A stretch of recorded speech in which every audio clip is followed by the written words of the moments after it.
The Guardians out-hit the Detroit Tigers this weekend, however, only managed to score 3 runs. They are finding new and creative ways to continue this losing streak, and their solution to Tarik Skubal on Sunday was Will Wilson. It's time for another therapy edition of Locked On Guardians.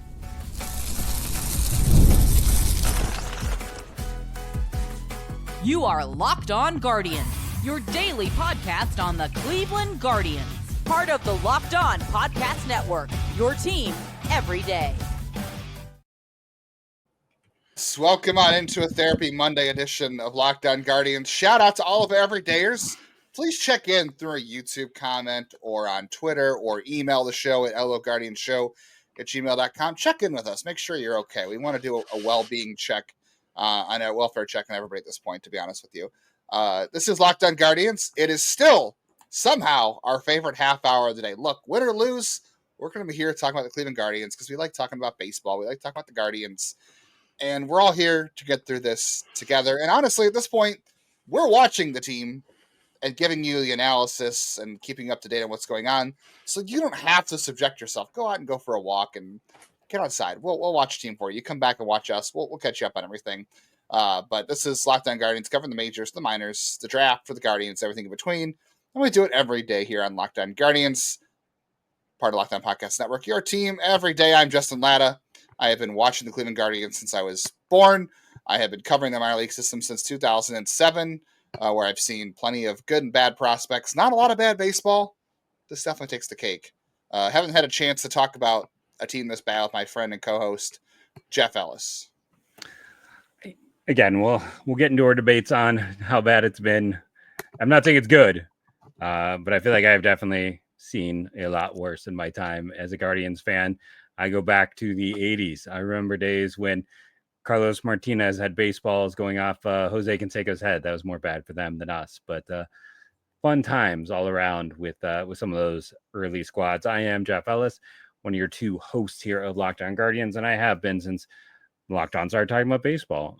Before I joined this, I was a longtime writer at Scout 24/7, focused nationally on prospects in the draft. I want to give a big shout out to all of our everydayers with some special thank yous.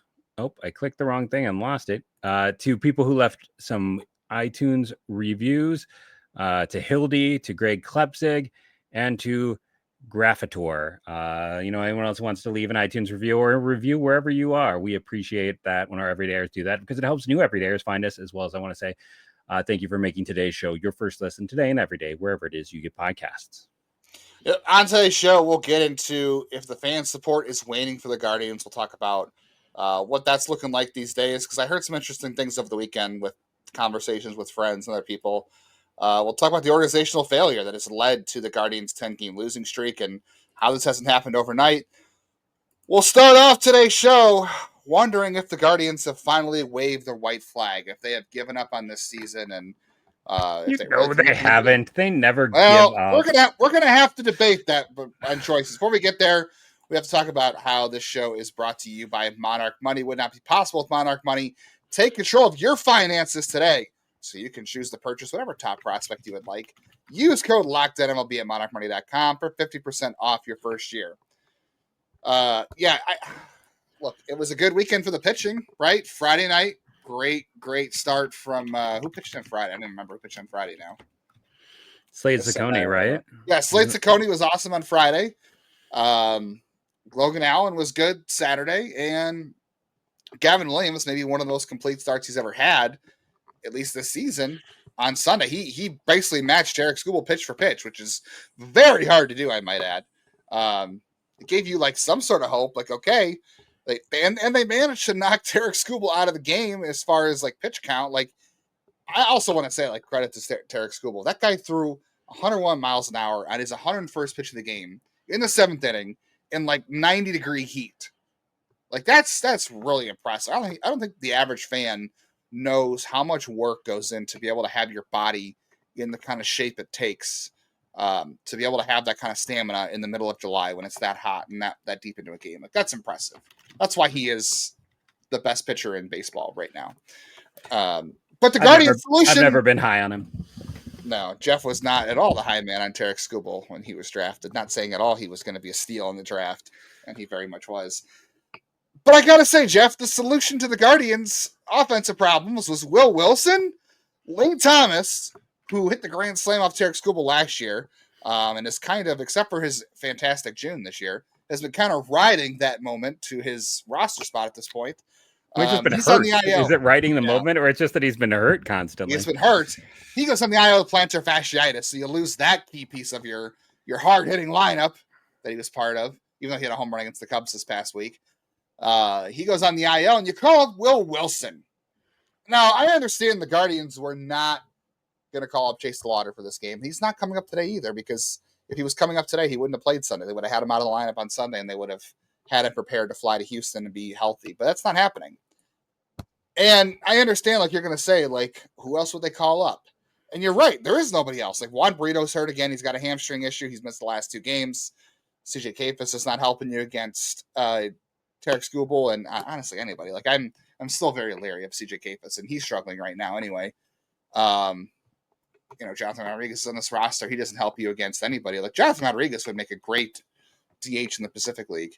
I honestly don't know who you'd call up. Been great in the International League. He's just a quad A guy. Like, that's we don't have to crap on him. We can just say he's a young quad A player who hasn't performed. It basically what it gets down to is there isn't anyone outside of the Lauder. I just don't know how you can. I don't know how you can justify. Like, obviously, the front office, Stephen call up the Lauder against Tarik Skubal. I'm not saying, and they're not going to be honest. But it's like, if they were forced to be honest, I can't imagine they would say, "Yeah, we believe that a lineup of Will Wilson and Angel Martinez and Brian Rocchio and Jonathan Rodriguez and Austin Hedges can beat. It's going to be one of our best lineups, and we're going to beat Tarik Skubal, or it's going to break us out." They wouldn't say that. Like, if you force them to say that, they are forced them to tell the truth. They wouldn't be able to say that. That's what I'm saying. They can't honestly look anybody in the eye and say, but this isn't the lineup they planned on. That's the thing. Like, it's not like they came in the year, we're going to rely on Will Wilson. No, he was a depth piece. Like, this is what happens when Juan Burrito has been hurt twice and has not been able to establish himself enough to get that call up between injury. It's what happens when Chase Laughter has surgery in the offseason after being unhealthy. Not offseason. It was spring training. I could say that part of the offseason. Spring training doesn't count. Spring training was the best this team has played all year, Jeff. I mean, they were in the number 1 wild card spot until the beginning of June. It's not like this whole year has been a dumpster fire. Like, the thing I'll say, it's like when they were healthy and the pieces were going, you had some stuff where it was a fun and entertaining team. Is this team now? No. Like, I mean, after that home run by Kate Smith, I turned it off. Like, I'll be honest. Like, I turned it off. I'm like, I didn't even see the second home run because I was done. I was still ticked off about Bo Naylor letting a ball pass between his legs because he couldn't put his glove down enough. Like, this game, if the offense was minorly competent, they take 2 out of 3. And if Bo Naylor could catch, at least they take 1. If a guy can't hit and can't, like, his throwing metrics have regressed. Let's be honest. Right now, the big reason for failure with this team is that they don't have other options. It's offense. They don't have other options. It's not like we know it's the offense, but Bo Naylor has been up for 3 straight years, even though he hasn't been good for most of them. Like, he is a guy who good for like 6 weeks in 2020. Yeah, he's a guy, like, if they had a backup option, probably would have gone down to AAA at one point in a typical developmental curve because he can't hit, he can't identify pitches, he expands. Sometimes he expands and sometimes he doesn't swing. Like, he has no idea of the strike zone right now. Like, he walks a lot because he is passive to the extra degree, not because he has a good eye for a strike zone. It's because he is passive. Because sometimes we thought he did at AAA. We really did. Like, which is why we can't trust AAA data and why we know that walk rates don't transfer. But it's the same thing. Like, Will Wilson being here is because it's just the indictment of Juan Burrito's health this year. And he's been, correct me if I'm wrong, you're better at this than me. I feel like Burrito's been healthy every year until this year. Like, it can't, it's like. Yeah, the thumb issue was a freak injury, and then you had the hamstring issue. But it's like, it's recently. They don't have pieces below, and it's that's what we can get into in segment. Even without him, it's like, I don't want us to miss our ad break, but like, I want to continue after the ad break to talk specifically about 2 players in AAA to me that kind of personify some of these failures. Again, I hate ripping on these kids. It's not those kids, but it's taking those kids and why that's personifying their failures right now. Yeah, we'll talk more about the organizational failure, why this didn't happen overnight. the lack of depth, and we'll get into fan support. And I've got the top 10 reasons why the Guardians are not calling up Chase the Lauder coming up next. You can take control of your finances today with Monarch Money. If you ever needed to feel like your money management needed to be easier, you wanted to make sure you had the payroll and the budget to make improvements to your house or send your kids to that camp over the summer, and you don't have to worry about money, about putting your finances together to get what you need for your home. Monarch Money is your personal CFO. It gives you full visibility and control over your finances. You know exactly what's going in and what's going out. It's more than a budgeting app. It is a total financial command center. You track all of your accounts, all of your investment spending in one place. So you're not just managing your money, you're building your wealth, you're executing a plan to be successful. You're not waving the white flag on your financial plans. It's really easy to see things. Like, I know we've had issues around here spending money on takeout food and all these streaming services and parties we've done this summer and birthdays. Like, I know where all that's going, and I need to track that through Monarch Money to help me get that under control to make sure I'm still meeting my goals. Take control of your finances today with Monarch Money. Use our code LOCKEDONMLB at monarchmoney.com for 50% off your first year. That's monarchmoney.com.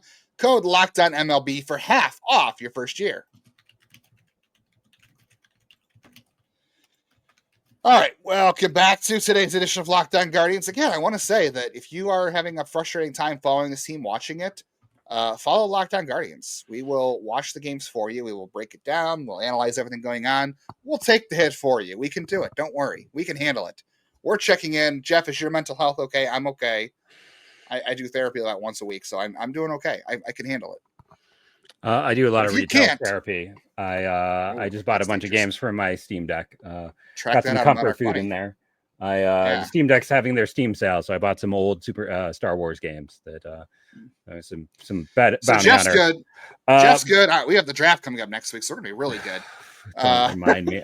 I've got Jeff's 38. Not good. Just kidding. I've got 38 more capsules to go. Tonight I will upload my top 76 players over on my blog. If you do want to go my blog, yeah, I guess that's what it is. It's on a blog. We'll upload it to the insiders folder too, so you have direct access to it. So and then if you want to be an insider, that's joinsubtext.com/LockedOnGuardians for text, for inside information, for draft analysts. And then I'm just going to throw this out again.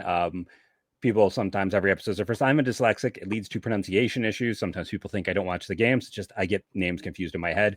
I call people wrong names all the time or mispronounce names. It also means my write-ups can be a little off. So if you do see something in the write-up and you want to nicely tell me, yeah, I'm always up for that. But let's get into like two players that personify kind of what's wrong with this team right now. So across baseball, let's be very honest, second base is a hard spot, which is an unusual statement. Normally we don't see that, but when you look at trade lists, there's not a lot of infielders in general on trade list right now. And for Cleveland, looking down at AAA, and one can argue three guys personify this, but I'm gonna stick with two in particular, and that's Yourdis Valdez and Christian Cairo. When they drafted those two players Yourdis Valdez was a second rounder. I believe Cairo was a third, maybe he was a fourth, but they gave him $1 million. But they gave him $1 million. They paid him like a second rounder, and I hated both those picks when they were made. And the reason I hated both those picks was they were defense with no power potential at all. Like Yourdis Valdez was legitimately 20 power in high school. And it just gives you such a limited ceiling on those guys. I'd have to go and look at what my redrafts were. I mean, they honestly do better than I do in my redraft. Let's not pretend that I'm better than them. They have been better than me pretty consistently. Or I should say in my shadow drafts, not my redrafts. But like taking those two guys, you're putting such a limit on what you're going to get out of them that when you take a Yourdis Valdez, yeah, I mean, you're banking that he's going to be Miles Straw at shortstop, essentially. And if he's not, then that's not enough. Cairo, it's then he's just emergency depth, yeah. Yeah, and why do they have to go to Will Wilson? Because those two, and then to a lesser degree, Milan Tolentino, none of them are major league players. They're not. Even though the Braves, the Braves are having their own sets of struggle. I mean, Braves are a great analog for the Guardians right now in a lot of ways. Braves took Cairo in the Rule 5 and returned him because they're looking for up the middle. I think the biggest problem, though, it's like, with their drafting approach and a lot of what they did, the good, the bad, and the ugly of it, is they really didn't hit on a lot of those day two picks. They've hit on some, a few pitchers here and there, like Tanner is a great example. There's other guys, but the day 2, the day 3. I can't think of anyone right now on this team who's a day 3 pick. I mean, I don't think Cade Smith counts because he's an undrafted free agent. Tim Herron, you're right. I should have known that because he's the only player ever taken from the 29th round, I want to say. Yeah. But it's like, but Tim Herron was also a draft when there was, a long time ago. Like we're saying, rounds, yeah. So it's like they've not, for a team where that's their lifeblood. And again, you're not expecting one of those every year, but you'd like, 3 in a decade where you're finding someone late. You spent a lot of money there because you need those for your backups. You need those for worthwhile utility. All year I've said platoons are great, and people are going to get mad at me because I still think platoons are great, especially in your small market. But platoons are only great when you have guys that are worth that make it work. They don't have that right now. They don't have either side of the platoon. Wilson being right-handed doesn't help you hit lefties because he can't hit anybody. Well, it's the same thing. Jonathan, like when they had the runner at second and 2 outs, let's leave Jonathan Rodriguez in, who has in the last 15 days. I want to play a fun game with Justin here. Hopefully, I didn't close it out because I'm allergic to keeping tabs open. Jonathan Rodriguez is the worst hitter on this team with a 297 OPS in the last 15 days. It doesn't matter what Nolan Jones and Daniel Schneemann hit with. No, in fairness, Daniel Schneemann is 12th worst at a 339 but it's like, go to either of them. Like that was a situation in a 0-0 game. I don't know the point of at least not trying. And again, people, I never think a team is quitting. These players are always, you don't make it to the majors if you're non-competitive. You just don't. I don't think anyone's blaming the players. I think everyone's blaming the front office and the coaching staff. Like, and I can't even sit there and say like it's a Stephen Vogt problem because again, they were good a year ago. Love affair with David Fry. That's the thing is, again, Stephen everybody Vogt got to play an easy mode last year. He had the bullpen that always stepped up, always succeeded. He had David Fry have an all-star for 2 months, and then Stephen Kwan hit 400. It's like instead Kwan's been solid but not spectacular. He's an all-star. He's an all-star. But you could argue his selection. Like I said, you could look at Randy Rosarina, you could look at Cody Bellinger, you could look at a lot of the guys in left field. It's I was, I wouldn't have been shocked if he hadn't made it. He's deserving. So here's my game for Justin. I told him before he went on, by the way, that there were 3 hitters in the last 15 days with an OPS over 700. 700 is about league average for OPS. I think I always heard 715 is what you're aiming for. Can you name those 3 hitters in the last 2 weeks with an OPS over 700? Kwan? Nope, he's at 675. He's 4th best. Lane Thomas? He is 2nd at 782. Kyle Manzardo? He is 5th best at 642. Daniel Schneemann? Daniel Schneemann is worst on the team of everyone who plays every day at a 339. So it's Nolan Jones is one of them. Nope, Nolan Jones is 6th at a 619. Gabriel Arias? Gabriel Arias is the best. He had an 807 before he got hurt. He was the hottest hitter on the team. Oh my god. And you still don't have the 3rd. Who is it? Jose? Carlos Santana at a 743. He's got the 3rd best slug on the team as well over that time. Jose is the 3rd worst regular. If I was doing bottom 3, it would be Jose Ramirez would be in that group. It's this is how you lose games 1-0 and 2-1 and eventually go to extra innings in a 1-1 game. Jose's line during this losing streak, Jose is batting 133 with a 204 OPS and a 200 slug. That's it.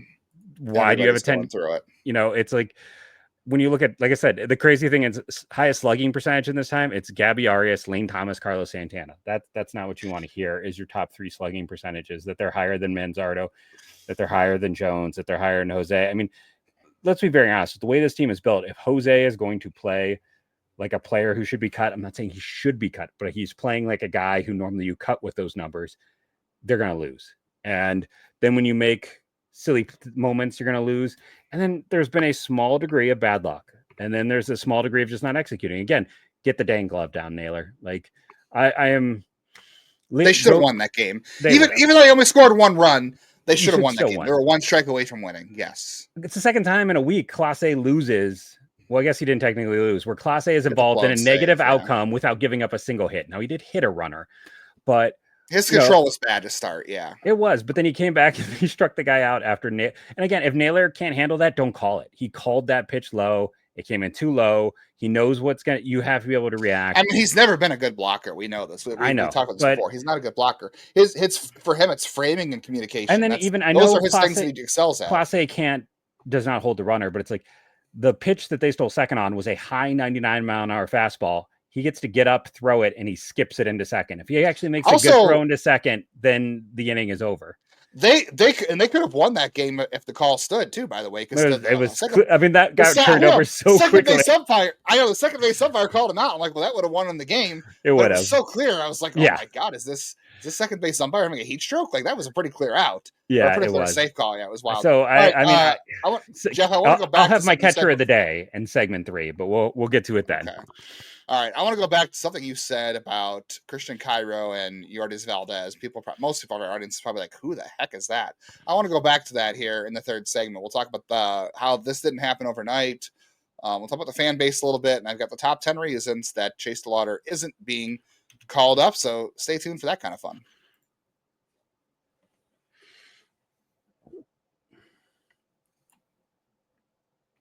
Again, make sure you're downloading all of your Locked On Guardians content on wherever you listen to podcasts on audio.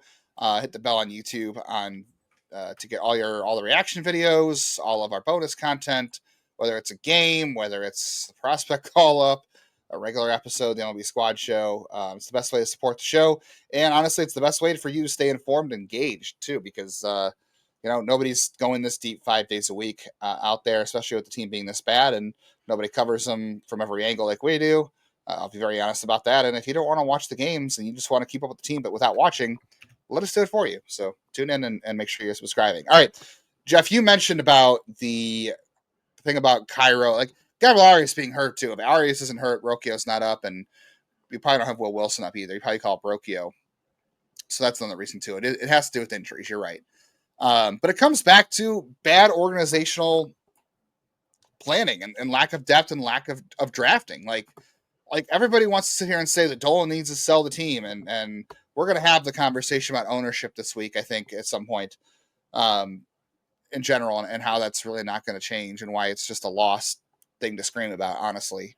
And I got something else people got angry about on Twitter that I want to clarify too, that just doesn't help anybody. But we could scream about free agency all we want, Jeff, but the fact of the matter is you can't be a team like the Guardians financially and make investments in Christian Cairo and Yourdis Valdez. Like, that's their problem. This didn't happen overnight. And the hardest part about this is we talked this so many times, they've invested so heavily in those types of players, the high contact defense speed guys, thinking, okay, if we take a guy who knows how to make contact, we can teach him for a little bit of power. They just went all in on that profile. We've talked about so many times about how they haven't diversified their farm system with different types of players. It's all high contact, speed, glove guys who switch hit and play up the middle. These guys haven't worked out. But the problem is you've been drafting that type of player for the majority for the last 5 or 6 years. I mean, God, Jonathan Rodriguez, like, he's not the same type of player, but you drafted him back in 2016, and he's on this team now. That was 8 years ago, Jeff. 9 years ago, Jeff. Look at the cycle that is, right? That guy is just now getting the most playing time he's ever gotten in the major leagues, and he's not even good, and they haven't had good guys blocking him. He was 17 when they drafted him. I know, but I'm just saying. Yeah. But that's the thing. This takes such a long process that, like, the guys they drafted last year, the high school pitchers, Bazana, whatever, that takes, for the most part, it takes so long to go through and find out that, like, hey, this didn't work. Well, that's a long commitment to lose. So now you're seeing the Cairos, the Valdezes, the Rocchio types of players. You're now finding out, hey, this doesn't work. We have to go back to the drawing board and try something different. Well, guess what? That's going to take at least 4 or 5 years to unscrew your cycle and change things, because you have to get different types of players in the system. You've got to develop them and hope to get them to the major leagues. And we talk about this off air.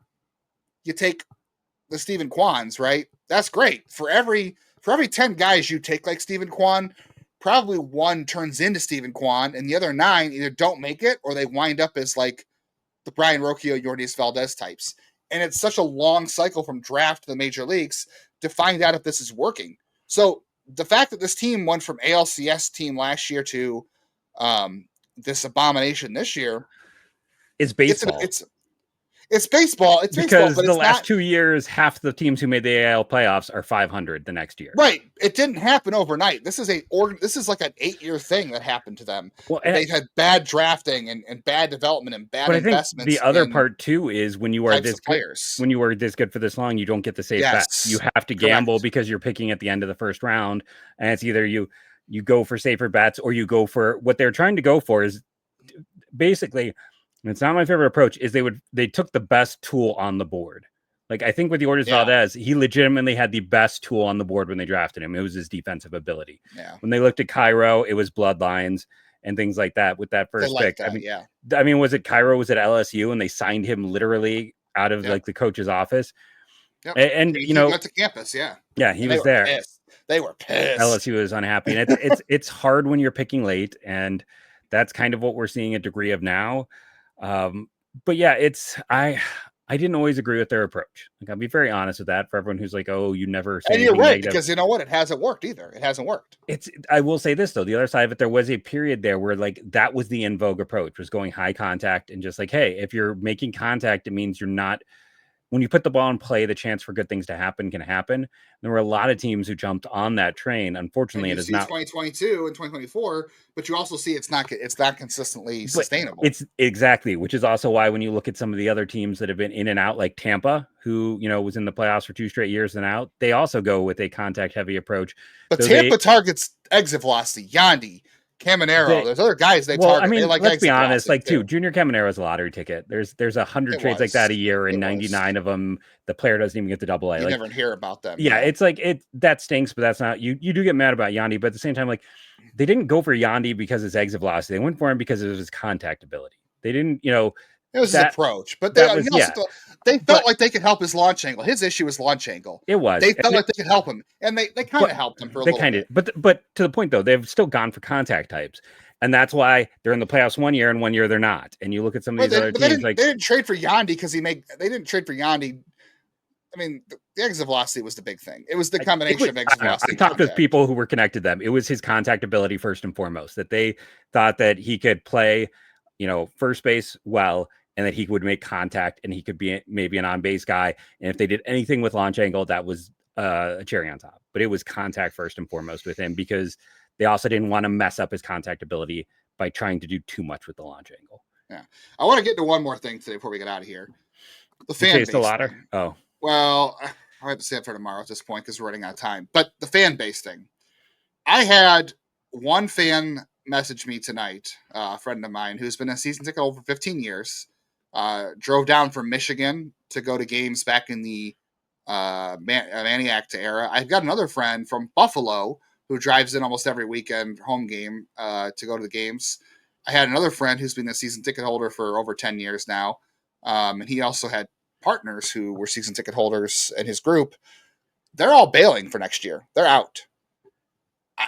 And it's not the product on the field either. This is a bigger problem, just the product on the field, because this has been a long bubbling problem. They canceled Guards Fest over the offseason, and they gaslighted the fans into saying, well, our fans told us that we wanted it every 3 years.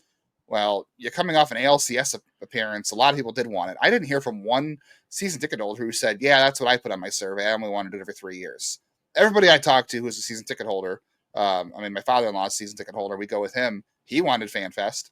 He's still renewing his season tickets for next year. But all these people are not renewing because of things like that.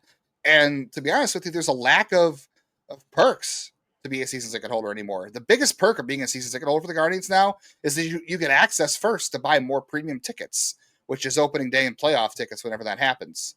That's the biggest draw right now. There are no additional perks. There's like the on-field fan day where you get to take pictures on the warning track, which they don't even communicate with all their season ticket holders on to tell them when that is. I can tell you from firsthand experience. All these people who are diehard fans that I know are literally throwing in the towel. And it's only like 1/3 the product on the field this year. It has to do with the perks of being a season ticket holder and how they treat their fans. Like I've heard time and time again about how great the Cavs are to their season ticket holders, how many benefits you get from that. Mark Shapiro, I know people did not like Mark Shapiro, but I remember one thing he said when he was the GM and he was also the president of business operations here. And he talked about how they can only control the outcome of the game so much, but they have to focus on fan experience. And that was everything else. Well, when he left, That's what the time being a season ticket holder started to lose its luster for Cleveland. They have not kept that up. I just don't like that I'm hearing from friends and fans who are longtime season ticket holders and diehard fans that are finally like, I'm done with this franchise. And it's only like not even 50% of the product in the field. Like I said, my one friend, she's been coming to games since the Manny Acta era. So clearly it isn't just the product, it's everything else.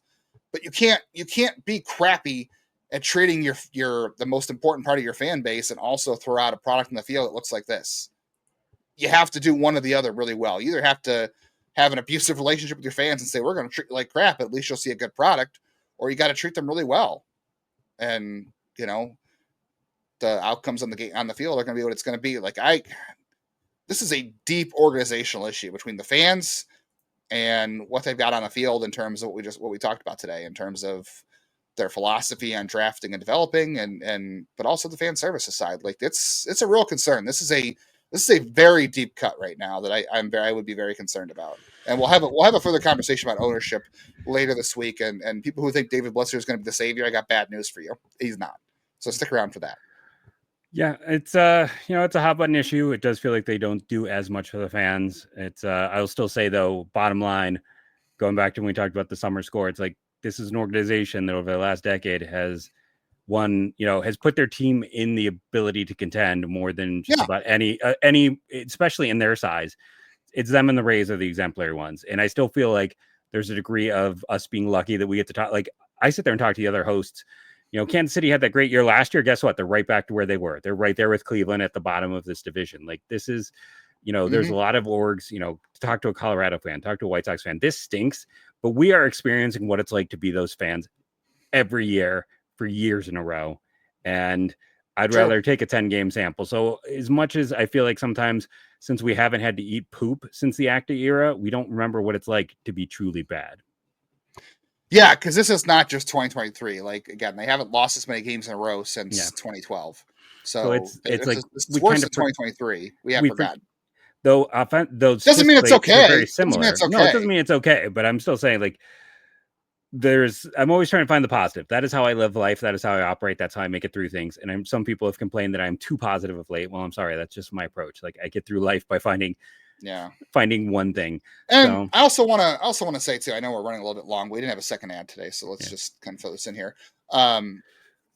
People got mad at me on Twitter on Saturday because I tweeted about the double switch that the Guardians pulled because Jose went to third base and he was the DH. And I just tweeted the move to let people know that's what was happening. And people are like, well, this is a stupid move by vote. Look, we don't need to make up new reasons to get mad at this team. They're giving you enough as it is. And, I talked to my therapist a lot about how, why are you looking for situations to make yourself upset? What is that helping? How does that help you? How does that make you feel better? It's not helping anybody. The double switch happened. We don't know what the double switch looks like anymore because you don't have to use it as much. But they took Jose out of DH, put him at third base because they used the second spot where it was, I forget who was hitting. Nolan Jones was hitting second. I don't know. Yeah, I'll say it for another time. Basically, that spot in the lineup wasn't going to come up again until like the 11th inning if it did come up at all. Yeah. So there was no reason to worry about a pitcher hitting. Like it was not a dumb move. It was actually a good move. Just they don't have the roster spots. No need for rage. Basically, right? We don't need additional outrage. Yes. Yeah. Catcher of the day, Dominic Keegan of the Rays, who's currently blocked by Matt Tice. Words I never thought I would say.